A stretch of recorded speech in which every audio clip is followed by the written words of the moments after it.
ప్రేమను తండ్రి దయదేవు మీ ప్రియకుమారుడు మా సొంత రక్షకుడైన యేసుక్రీస్తు నామమున ప్రార్థిస్తున్నాం తండ్రి. ఈ యొక్క మధ్యాహ్న కాల సమయంలో మీ సన్నిధిలో చేరి మిమ్మల్ని స్తుతించి కనపరచడానికి నాకు కూడా మీ లేఖనాలు అనుగ్రహించినందుకు స్తోత్రం. హిజ్కియా రాజు 8వ రాజుగా ఉన్నాడు యూదా పరిపాలనలో. మరి దావీదు కాలంలో ఏ విధంగా పస్కా పండుగ ఆచరించాడు, ఆ విధంగా తండ్రి తాను యథార్థంగా మరి జీవితంలో తాను ఈ లోకంలో మీకు ఇష్టమైన రీతిలో జీవించాడు తండ్రి. నేను కూడా ఈ లోకంలో మీకు ఇష్టంగా ఉండాలని నా కొరకై పరలోకం నుంచి భూలోకంలో పసుక గొర్రెపిల్లగా వచ్చి తండ్రి నాకు రావాల్సిన శిక్ష, నా యొక్క శాపాన్ని, నా యొక్క నరక జీవితాన్ని, ఈ లోక సంబంధమైన మూఢ నమ్మకాల నుంచి కులగట్ల నుంచి, మతగట్ల నుంచి, భయం నుంచి, అవిశ్వాసం నుంచి, నరకము నుంచి, వేదన నుంచి నన్ను తప్పించి మీరు కల్వరి శిలువలో చూపిన మీ ప్రేమ ద్వారా, మీ రక్తం ద్వారా, మీరు ఇచ్చిన రక్షణ ద్వారా నన్ను విడిపించిన విమోచకరమైనందుకు స్తోత్రము చెప్పుకుంటున్నాను. అంత మాత్రమే కాదు, రక్షించే నాటి నుంచి నేటి వరకు నన్ను కాపాడుతూ ఆదరిస్తూ పోషిస్తూ రక్షకునిగా దేవునిగా ప్రభుగా ఉన్నందుకు మిమ్మల్ని స్తుతిస్తూ ఆరాధిస్తూ నా స్తుతి ఆరాధన మీకే సమర్పిస్తున్నాను తండ్రి. ఆమేన్.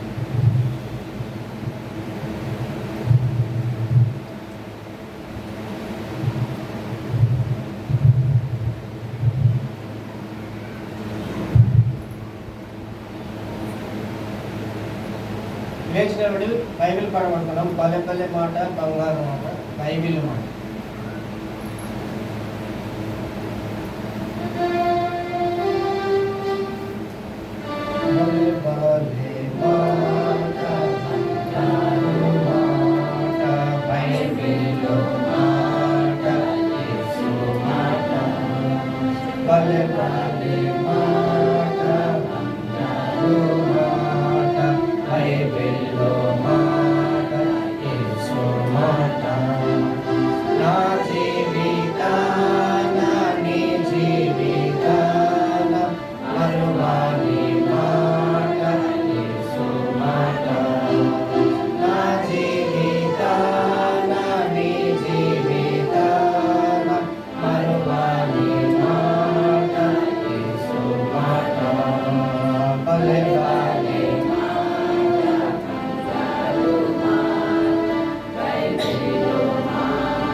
పరిశుద్ధ గ్రంథమైన బైబిల్లో నుండి మనము రెండవ దినవృత్తాంతంలో 30వ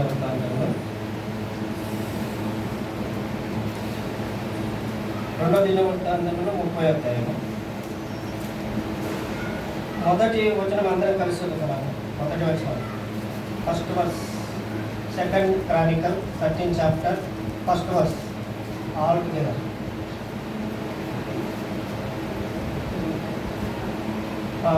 ఉదయకాలం 9 వచనాలను చదివినాము.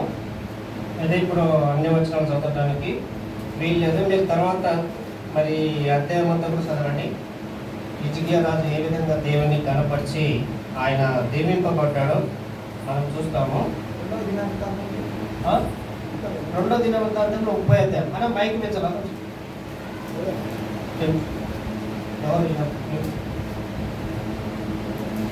పాటలు అప్పుడు కానీ తర్వాత వాక్యం అప్పుడు కానీ మైక్ పాటలే ఎక్కువ ఉండాలి.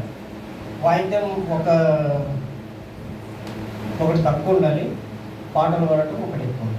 అది గుర్తుపెట్టుకోండి. ఎప్పుడైనా నేను పాటలు ఎక్కువ వినపడుతున్నాయి, పాటలు కాదు, వాయిద్యాలు ఎక్కువ వినపడుతున్నాయి, పాటలు తక్కువ వినపడుతున్నాయి. అట్లా ఉండకూడదు. ఇప్పుడు ఎప్పుడున్నా కూడా పాటలు ఎక్కువ వినపడదు, అది వాయిద్యాలు వినపడుతున్నాయి. కానీ బక్సింగ్ అంకులు ఉన్నప్పుడు అట్లా వినపడేది కాదు. జీట్ అంకులు ఉన్నప్పుడు కానీ అగస్టిన్ అంకులు ఉన్నప్పుడు కూడా అట్లా ఉండేది కాదు. నేను కూడా 96లో వచ్చినాను సేవకు. నాకు కూడా తెలుసు అంతా యుద్ధం సంఘ క్రమం గురించి. మీరు ఎప్పుడైనా సరే పాటలు ఎక్కువ ఉండేట్టు చూసుకోండి, తర్వాత వాయిద్యం తక్కువ ఉండేట్టు చూడండి. ఒక మెట్టు పైన ఉండాలి పాట, ఒక మెట్టు తక్కువ ఉండాలి వాయిద్యం. ఏమంటారు? సరే ఇప్పుడు చదవండి మరి మొదటి వచనం ఎవరన్నా చదవగలిగారు?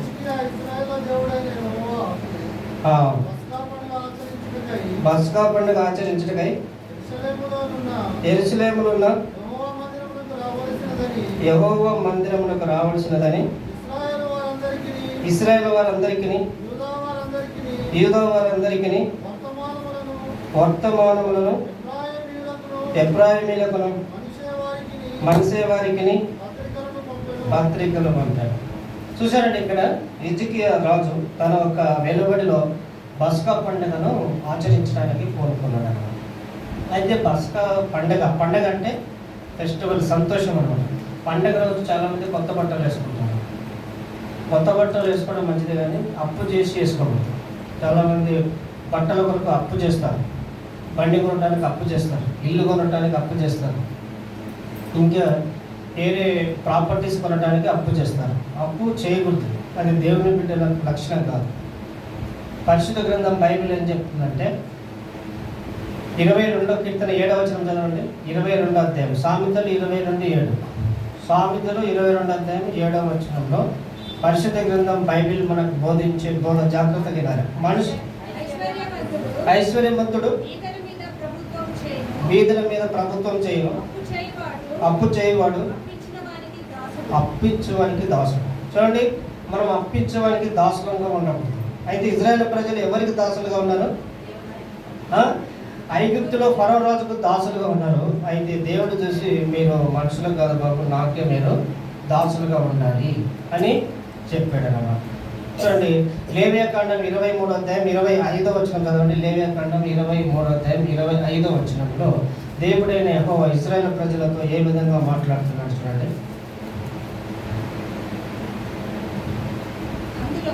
అందులో జీవనోపాధి అయినా ఏ పని చేయటం అని యెహోవాకు హోమము చేయవలెను. మరియు యెహోవా మోషేకు ఇలాగు సెలవిచ్చెను. ఈ 7వ నెల 10వ దినమున ఒక్క నిమిషం ఆగండి, నేను చెప్పాల్సింది అది కాదు. ఏమనుకోకండి. 25, 23 చదవండి. లేవియాకాండం 25, 23. భూమిని శాశ్వత విక్రయం చేయకూడదు, ఆ భూమి నాదే, మీరు నా యొద్ద కాపురమున్న పరదేశులు. చూసారండి, ఇక్కడ దేవుడు ఏమంటున్నాడు? భూమిని శాశ్వత విక్రయము చేయకూడదు. భూమిని శాశ్వత విక్రయం అంటే మరి ఇశ్రాయేల్ చట్టంలో మరి దేవుడు అలాంటి చట్టం ఇచ్చాడు. దేవుడు ఇశ్రాయేల్ ప్రజలకు మరి 603 ఆజ్ఞలు ఇచ్చాడు. అంటే మొత్తం ఆజ్ఞలన్నీ 613 ఆజ్ఞలు ఉన్నాయి. అయితే 10 ఆజ్ఞలు ప్రపంచంలో ఉన్న ప్రతి మనిషికి వర్తించేటట్టు దేవుడు ఇచ్చాడు. అయితే 603 ఆజ్ఞలు ఇశ్రాయేల్ ప్రజలకు ఇచ్చాడు. ఈ 603 ఆజ్ఞలలో మనం చదువుకునే ఈ వాక్యం 25, 23 ఏముంది అక్కడ? భూమిని శాశ్వత విక్రయము చేయకూడదు, ఆ భూమి నాదే, మీరు నా యొద్ద నివసించు పరదేశులు. కనుక చూడండి, ఇక్కడ మనం దేవునికి దాసులంగా ఉండాలి. దేవుడు ఇచ్చింది అది శాశ్వతంగా అమ్ముకోకూడదని ఇశ్రాయేలుకు చట్టం ఉందన్నమాట. కనుక ఆ చట్టంలో మరి 603 ఆజ్ఞల్లో ఇదొక ఆజ్ఞ. కనుక మీరు ఈ 5 ఖండాలు చదవండి.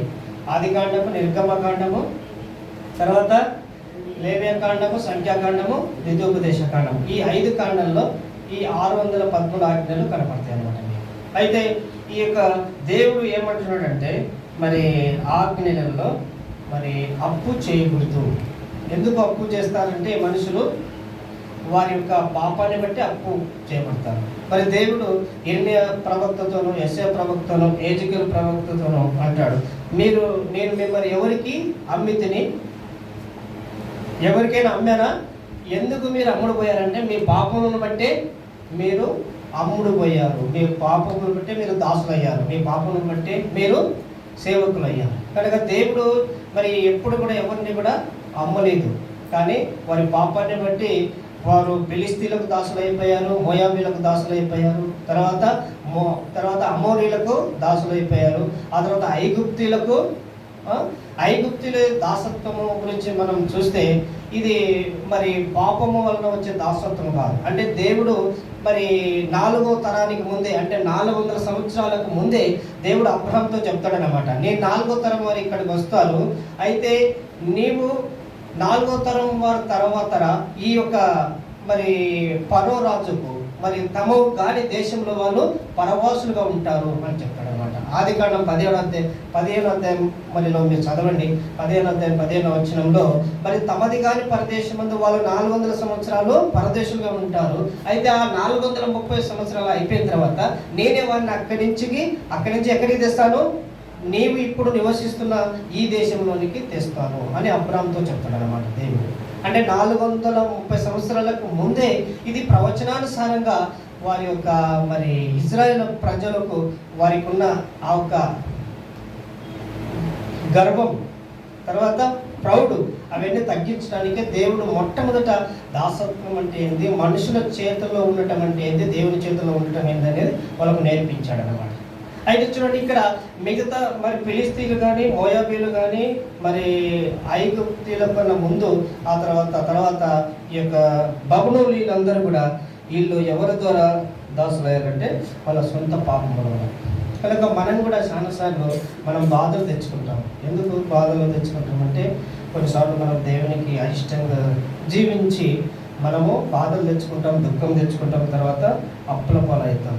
అప్పులు చేయటం అనేది అది క్రైస్తవులకు మరి చాలా చెడ్డ పేరు అన్నమాట. దేవుడు కూడా చెప్తున్నాడు చేయొద్దని. చూడండి, ఇప్పుడు మరి ఇక్కడ ఈ యొక్క హిజ్కియా రాజు ఏ విధంగా తన పరిపాలన కొనసాగిస్తున్నాడు అని మనం చూసినట్లయితే ఇప్పుడు చదవండి, మొదటి వచనం మరియు హిజ్కియా ఇశ్రాయేలు దేవుడైన యెహోవాకు పస్కా పండుగ ఆచరించుటకై యెరూషలేములో ఉన్న యెహోవా మందిరమునకు రావలసినదని ఇశ్రాయేలు వారందరికీ యూదా వారందరికీ వర్తమానములను ఎఫ్రాయిమీలకును మనష్షే వారికి పత్రికలు అంటారు. చూసారంటే ఇక్కడ హిజ్కియా రాజు పండగ ఆచరించక మునుపు, పండగ అంటే సంతోషం అనమాట. అయితే వాళ్ళు సంతోషంగా పస్కా పండుగను ఆచరించడానికి, అంటే మన పితరులైన మరి ఐగుప్తులో దాసత్వం ఉన్నప్పుడు వారి దేవుడు ఏ విధంగా తీసుకొచ్చాడు అని వారు గుర్తు చేసుకుంటారు అన్నమాట. అంటే దేవుడు వారికి ఆ ఒక మరి నిర్గమకాండం 12వ అధ్యాయం 12వ వచనంలో మనం అధ్యాయం అంతా కూడా చదివితే అక్కడ దేవుడు వారి యొక్క చట్టాన్ని, వారి యొక్క నెలను, వారి దినాన్ని, వారి సంవత్సరాన్ని సపరేట్ చేస్తున్నాడు అనమాట. అందుకే ఇది నెలలో ఇది మీకు మొదటి నెల, మొదటి దినం, మొదటి సంవత్సరం, ఈ సంవత్సరానికి ఆరంభం. ఏం నెల అది? అబీబు నెల. అని అబీబు నెల 14వ దినంన మీరు పస్కా పండుగ ఆచరించాలని దేవుడైన యెహోవా ఇశ్రాయేలు ప్రజలకు చెప్పారు అన్నమాట. అయితే ఇప్పుడు ఆ ఒక్క దినాన్ని గుర్తు చేసుకోవడం అనమాట. మన పితరులు ఐగుప్తులో వాళ్ళు 430 సంవత్సరాలు ఉన్నాడు. దేవుడు ఈ దినాన్ని వాళ్ళని విడిపించాడు, వాళ్ళని స్వతంత్రులుగా చేశాడు. వారిని ఐగుప్తుల నుంచి ఇప్పుడు మనము నివసిస్తున్న ఈ దేశము పాలు తేనెలు ప్రవహించు దేశానికి దేవుడు మనల్ని తీసుకొచ్చాడని వారు సంతోషంతో ఫెస్టివల్ పండుగ చేసుకోవడమే పస్కా పండుగకు ఉన్న అర్థం అన్నమాట. చూడండి, పాలు తేనెలు ప్రవహించు దేశం అంటే మరి అది చెప్పుకోవడానికి అక్షరార్థం కాదు, మరి నిజంగా పాలు తేనెలు ప్రవహిస్తాయి అన్నమాట ఇజ్రాయెల్ దేశంలో. ఎట్లా పాలు తేనెలు ప్రవహిస్తున్నాయంటే మీకు తెలుసో తెలియదు కానీ, తెలుసా ఎవరికైనా? ఇజ్రాయెల్ దేశంలో ఎట్ట పడతాయి పాలు తేనెలు?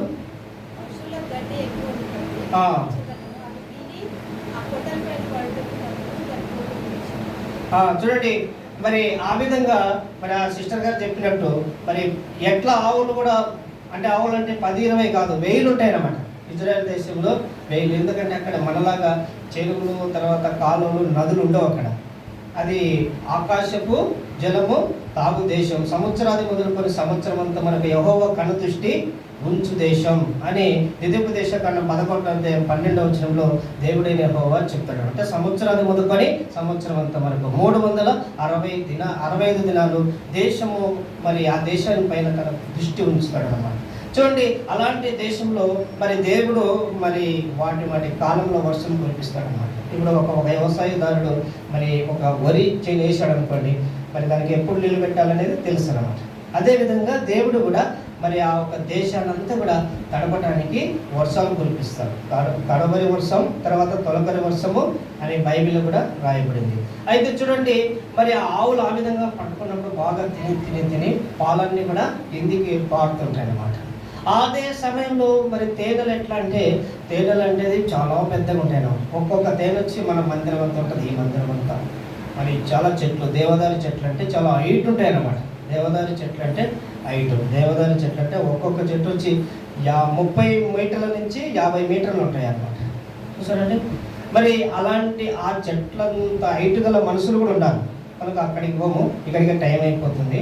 చూడండి, ఇప్పుడు మరి ఇలాంటి దేశంలో మరి ఆ తేనెలు మరి పెద్ద గాలులు వచ్చినప్పుడు, తుఫాన్లు వచ్చినప్పుడు అవి కింద పడి అవి కూడా కారుతూ వస్తాయి, ఈ పాలు కూడా కారుతూ వస్తాయి. రెండు కలిసిపోయి పాలు తేనెలు ప్రవహిస్తాయి. నిజముగా రియల్ ఈ దేశంలో ఉన్నది, బైబిల్లో రాయబడినటువంటి కూడా నిజం. మీరు కూడా ఇజ్రాయెల్ దేశం పోతే ఇవన్నీ కూడా చూస్తారు అన్నమాట. పాలు తేనెలు ప్రవహించే దేశం. ఎవరు చెప్తున్నారు? హిజ్కియా మరి ఆ ప్రజలతో చెప్తున్నాడు. ఎందుకంటే మన పితృడైన అబ్రాహాము ఇక్కడ ఈ దేశంలో సంచరించాడు. అయితే మన పితృలు ఇంకా ఇస్సాకు పుట్టలేదు, అప్పటికి యాకోబు పుట్టలేదు. యాకోబుకు 12 మంది కుమారులు పుట్టలేదు. వారిలో నుంచి 70 మంది కుమారులు మరి ఐగుప్తులకు రాలేదు. అయితే అప్పుడే దేవుడు ప్రవచించి, మీరు 4వ తరం వారు ఇక్కడికి వస్తారు, అప్పుడు పాలు తేనెలు ప్రవహించు దేశానికి నేను మిమ్మల్ని ఇక్కడి నుంచి తీసుకొని పోతాను అని చెప్పాడు. అంటే పస్కా పండుగ అంటే ఇవన్నీ గుర్తు చేసుకుంటారు అన్నమాట. అంటే ఒక్కొక్క రోజు అంటే 7 దినాలు పండుగ చేస్తారు వాళ్ళు. 7 దినం ఒక్కొక్క రోజు ఒక మరి స్వీట్ మెమరీస్ వాళ్ళు గుర్తు చేసుకొని పండుగ ఆచరిస్తూ సంతోషంగా ఉంటారు. అయితే ఇలాంటి సంతోషమైన దినంలో మరి హిజ్కియా రాజు ఏం చేశాడంటే ఇజ్రాయెల్ కూడా కలుపుకున్నాడు. చూడండి, ఇజ్రాయెల్ కూడా వర్తమానం పంపాడు. ఇజ్రాయెల్ ఎవరు? వారి శత్రువులు అన్నమాట, పక్క దేశం.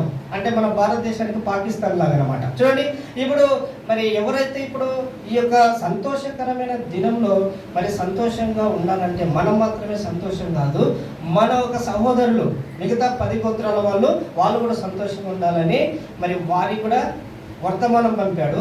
ఆ తర్వాత ఎఫ్రాయిముకు మనష్షేకు కూడా మరి వర్తమానం. ఎఫ్రాయిం వర్షం మనష్షే ఎక్కడ ఉంటారంటే వీళ్ళు నది అవతల ఉంటారు అన్నమాట. నది అవతల మరి వాళ్ళు యోర్దాను నది దాటుతున్నప్పుడు వాళ్ళు ఇక్కడ మరి ఎఫ్రాయిం మనష్షే వాళ్ళు, రూబేను వాళ్ళు ఇక్కడ మాకు గడ్డి చాలా బాగుందండి, ఇక్కడ యోసేపు గారు మేము ఇక్కడనే ఉండిపోతాము, కావాలంటే మీతో వచ్చి మరి నది దాటి అక్కడ యుద్ధంలో పాల్గొంటాము, మరి మీకు సహాయపడతాము, మీ దేశమంతా కూడా మన వాళ్ళందరూ కూడా అక్కడ సెటిల్ అయినంత వరకు మీతోనే ఉంటాం, తర్వాత వచ్చి మేము ఇక్కడికి వస్తామంటే అప్పుడు దేవుని అడుగుతారు. సరే, వాళ్ళు చెప్పింది మంచిదే కదా, మరి వారికి సెలవు ఇవ్వండి చెప్తే వాళ్ళు అక్కడనే స్టే అయిపోతారు అన్నమాట. అందుకని వాళ్ళు నది అవతలో 2 గోత్రాలు ఉంటారు, తర్వాత మిగతా 8 గోత్రాలు ఈ యొక్క కానాను దేశంలో ఉంటారు, తర్వాత 2 గోత్రాలు ఇజ్రాయెల్ మరి యూదా లేవీలు యొక్క యెరూషలేములో ఉంటారు. అయితే చూడండి, హిజ్కియా రాజు మరి అందరితో సమాధాన పడుతున్నాడు. చూడండి, ఈ పండుగ ఆచరించడానికి అంటే పస్కా పండుగ తన ఒక స్వీట్ మెమరీస్ను, తన ఒక మరి సంతోషకరమైన జ్ఞాపకాలను గుర్తు చేసుకోవడానికి అందరితో సమాధానంగా ఉండి అతను ఏం చేస్తున్నాడు? పండుగ ఆచరిస్తున్నాడు. చూడండి, మనం అందరితో సమాధానంగా లేదనుకోండి, మనం పండుగ చేస్తుంటాం, మంచి కొత్త బట్టలు వేసుకుంటాం, మంచి మంచి భోజనాలు ఉన్నాయి, తర్వాత స్వీట్ ఉంది, ఆట ఉంది, తర్వాత నాన్ వెజ్ ఉంది, మరి బంధువులు అందరూ వచ్చారు. అప్పుడు ఎవరైనా తాగి వచ్చి ఏం పండుగ చేస్తున్నారో, నన్ను తిట్టావు, నన్ను అట్లా చేసావు, ఇట్లా చేసావు అని వచ్చి గొడవ పెట్టుకున్నాడు అనుకో, వానితో చుట్టాల మధ్యలో ఏమవుతుంది? మన పరిస్థితి పరుగు పోతుంది. అరే అమ్మ, ఇట్లా నా పరిస్థితి అని కొంతమంది అట్ట పోతారు, కొంతమంది ఇట్ట పోతారు, కొంతమంది నవ్వుకుంటారు. చూసారా? అయితే హిజ్కియా అలాంటి పరిస్థితిలో పెట్టుకోవటం లేదు, కానీ చుట్టూ వాళ్ళతో ఏం చేస్తున్నాడు? సమాధాన పడుతున్నాడు. సమాధానంతో బ్రదర్స్ మీరు కూడా రండి, ఆల్ బ్రదర్స్ ఇన్విటేషన్, అందరికి కూడా ఈయన ఇన్విటేషన్ పంపి మరి అప్పుడు పస్కా పండుగ ఆచరిస్తున్నారు. చూడండి, చెప్పాలంటే చాలా విషయాలు ఉన్నాయి, కానీ పస్కా పండుగనే పదం ఎన్నిసార్లు రాయబడిందని చెప్పినాను మీకు బైబిల్లో. మర్చిపోయారా? ఫస్టే చెప్పాను కదా, పస్కా పండుగ అనే మాట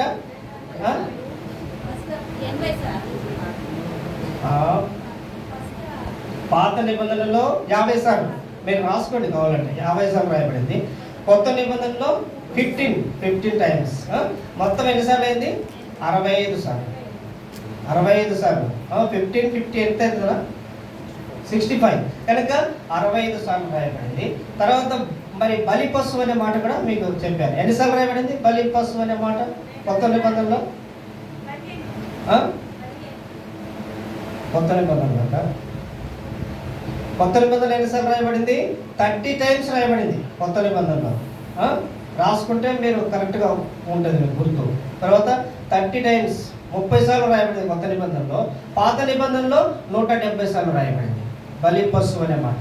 చూడండి, యేసుక్రీస్తు ప్రభువారు మరి బలి పశువు అయినాడు. అవన్నీ కూడా చూడటానికి టైం లేదు కనుక నేను ఇక్కడ ముగింపులోకి వస్తున్నాను. అయితే ప్రభు శరీర రక్తంలో పాలు పొందక మునుపు మనం ఏం చేయాలంటే, హిజ్కియా రాజు అయినప్పటికీ కూడా తన దగ్గర సైన్యం ఉంది. తర్వాత తాను దేవుడు కూడా తనకు సపోర్ట్ ఉన్నాడు. తర్వాత యాజకులు తనకు సపోర్ట్ ఉన్నారు.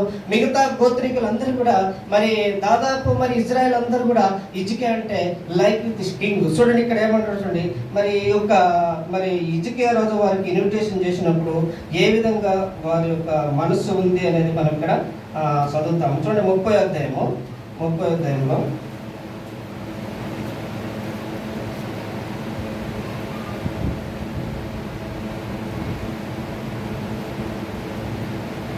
అంటే ఇశ్రాయేలును ఇన్విటేషన్ చేసినప్పుడు వాళ్ళు కృంగిన మనసుతో మరి వచ్చిరి అని రాయబడింది. చూడండి, ఆ వచనం మీకు కనబడితే చదవండి. ఆ వచనము కృంగిన మనసు అంటే వాళ్ళు ఎప్పటి నుంచో యెరూషలేం వెళ్ళాలని అనుకుంటున్నారు, కానీ అక్కడ ఉన్న రాజు కుదరటం లేదన్నమాట. మరి ఆ యెరోబాము రాజు ఆ విధంగా చేశాడు. వీళ్ళు మళ్ళా తిరిగి యెరూషలేం పోతే 11 చదవండి. 30 చాప్టర్ 11 వర్స్. అయినను ఆషేరు మనషే జెబూలూను దేశంలో వారి నుండి కృంగిన మనసుతో యెరూషలేమునకు వచ్చేసి. చూడండి, కృంగిన మనసుతో కృంగిపోయారనమాట వాళ్ళు. ఇజ్రాయేల్ రాజులందరూ కూడా చాలా కఠినంగా వాళ్ళు విగ్రహారాధన చేశారనమాట. అంటే యూదులకు 20 మంది రాజులు ఉంటారు, ఇజ్రాయేల్ కూడా 20 మంది రాజులు ఉంటారు. అయితే యూదుల రాజు కొద్దో గొప్ప 2-3 తప్ప మిగతా వాళ్ళందరూ కూడా వాళ్ళు ధర్మశాస్త్రాన్ని అనుసరించి వచ్చారు. కానీ ఈ యొక్క ఇజ్రాయేల్ రాజులు మొత్తానికే మరి విగ్రహారాధికులు అయిపోయినారు. అలాంటి సమయంలో మరి ఇక్కడ భక్తులు ఏం చేస్తారు? వాళ్ళు ఏం చెప్పరు, రాజుకు చెప్పగలరా? రాజుకు చెప్పగలరు. వాళ్ళ ఇంట్లో వాళ్ళు కూడా రాజుకే సపోర్ట్ చేస్తున్నారు. ఏంట్రా బాబు, ధర్మశాస్త్రం అంటే చెప్తుందంటే రాజు చూస్తే తంతాడు, చంపేస్తాడు అని ఎన్నెన్నో భయాలు పెట్టి వారిని నోరు మూయించారు.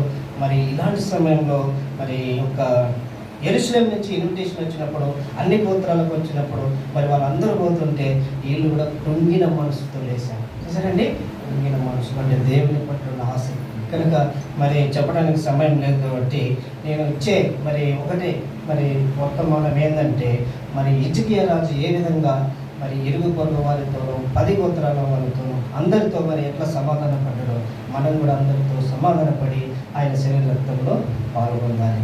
మీరు ఎవరిపైన ఇంకా కోపం కానీ, ద్వేషం కానీ, ఎవరితోనైనా మాట్లాడకపోవటం కానీ అలాంటివి ఉంటే మీరు ప్రభు శరీర రక్తంలో పాల్గొనకూడదు. ఒకవేళ పొందిన మీకు దాని ద్వారా ఏమీ ప్రయోజనము రాదు. ప్రభువైన యేసుక్రీస్తు వారు ఏం చెప్తున్నారు చూడండి, మత్తయి సువార్త 23వ అధ్యాయం 23వ వచనం చదవండి. మత్తయి సువార్త 23వ అధ్యాయము 23వ వచనము. కనుక వర్తమానాన్ని ఇక్కడ కట్ చేస్తాను నేను, చాలా పెద్ద వర్తమానం ఇది. అయితే చూడండి, ఇక్కడ మనం ఈ వచనం చదువుకొని మనం మరి అయ్యో అంటే ఆ మాట కాదు నేను చెప్పాల్సింది. చూడండి 5:23 మీరు బలిపీఠం మీద బలి అర్పించినప్పుడు మీ సహోదరుని మీద మీకు ఏదైనా కోపం ఉంటే ఫస్ట్ మీరు బలిని వదిలిపెట్టి అక్కడ మీ సహోదరునితో సమాధాన పడమన్నట్టు. ఎన్నో వచ్చిన 5:23 చదవండి. ఏమనుకుంటున్నా? కావున నీవు బలిపీఠం వద్ద అర్పణం అర్పించుండగా నీ మీద నీ సహోదరునికి విరోధం ఏమైనా కలదని అక్కడ నీకు జ్ఞాపకం వచ్చినాయి కదా, అక్కడ బలిపీఠం వద్దనే నీవు అర్పణం విడిచిపెట్టి మొదట వెళ్ళి నీ సహోదరునితో సమాధాన పడము, అటు తర్వాత వచ్చి నీ అర్పణమును అర్పి. చూసారండి, ఇక్కడ హిజ్కియా రాజు ఏం చేస్తున్నాడు? బలి పశువును వధించక ముందు ఎవరితో సమాధాన పడుతున్నాడు? 10 గోత్రాల వాళ్ళతో ఇజ్రాయెల్తో సమాధానం పడుతున్నాం. Brother praise Lord. మన డాడీ వాళ్ళు సరే ఎట్లా ఉన్నారో కానీ మనమంతా ఒకటి ఉన్నాం. మనమందరం కలిసి మరి పస్కా పండుగను ఆచరిస్తాం. మరి మన ఒక మిత్రుడైన మోజెస్తో దేవుడు మాట్లాడి ఈ యొక్క నియమాన్ని మనకు ఇచ్చాడు అని వాళ్ళందరితో సమాధానపడి ఈయన పస్కా పండుగను ఆచరిస్తున్నాం. పండుగ అంటే ఫెస్టివల్. మనకు కూడా ఈరోజు ఏంటి చెప్పండి? ఈరోజు ఏం తినం మనం? పండుగ తినమా కాదా? ఏం తినమనా? ఆదివారం అంటేనే పండుగ. మరి క్రైస్తవులకు నిజమైన పండుగ ఏంటంటే ఆదివారమే. ఎందుకంటే దేవుడు మనల్ని ఆ రోజు మన కొరకై దేవుడు లేపాడు. ఆయన లేచిన తర్వాతనే మనం అందరం లేచినాం. లేకపోతే ఎక్కడో దుఃఖంతో, చింతతో, వేదనతో, జ్వరంతో, బాధతో, మూఢనమ్మకాలతో, దెయ్యాలు బట్టి చాతబడులు చేసి అట్లే పండు ఇక్కడ తెలంగాణలో ఏమంటారంటే పండినరు అంటారు. పండినరు అంటే జబ్బు అనమాట. నేను ఫస్ట్ ఏమనుకున్నాను, పండినరు అంటే నిద్రపోతున్నారు ఏమనుకున్నాను. అంటే మా ఏరియాలో పండుకోవటం అంటే నిద్రపోవటం అనుకుంటారు. కానీ ఇక్కడ ఏమంటారంటే పండటం అంటే జబ్బు పడ్డారని అంటారు. చాలా తర్వాత చేస్తున్నాను. ఒకసారి అంటే మాది రాయలసీమ ప్రాంతం. నేను ఇక్కడ సేవలకు వచ్చిన తర్వాత ఒకసారి ఒక మీటింగ్కి పోయినాం అనమాట. అక్కడ భోజనం పెట్టారు. భోజనం పెడితే వాళ్ళు చట్నీ పెట్టారు అనమాట. చట్నీ పెట్టినప్పుడు అది చట్నీ వాళ్ళు చూసి తర్వాత తినాలన్నప్పుడు తినొచ్చు. నాకేం తినాలనిపించలేదు. వాళ్ళు పెట్టిన వాళ్ళు ఏమంటారంటే అలా అంచు పెట్టుకుంటున్నారు వాళ్ళు చట్నీ. అంచు పెట్టుకుంటే మరి అడ్డమైందేమని కొద్దిగా ఇద్దరు జరుపుకున్న దగ్గరికి. మళ్ళీ కాసేపు ఉన్న తర్వాత ఏం తినటం లేదు అని మళ్ళీ అన్న అంచుకు పెట్టుకొని చట్నీ అంటున్నారు వాళ్ళు. అలా అంచు పెట్టుకుంటే ఎందుకు రెండోసారి కూడా అడ్డమైందా ఏం అడ్డం కాలేదని దగ్గర పెట్టాను.